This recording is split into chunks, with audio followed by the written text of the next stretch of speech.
ஆசையா.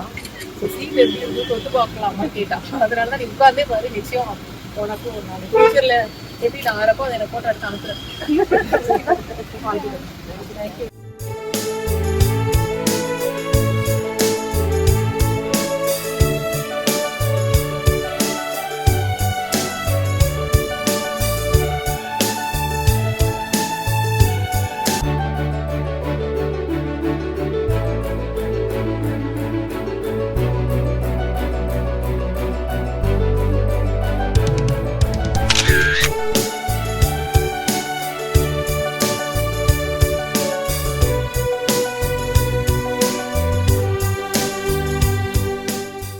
Play store மற்றும் app ஸ்டோரில் இருந்து பாலிமர் செயலியை QR கோடு மூலம் பதிவிறக்கம் செய்யுங்கள். செய்திகளை உடனுக்குடன் பெறுங்கள்.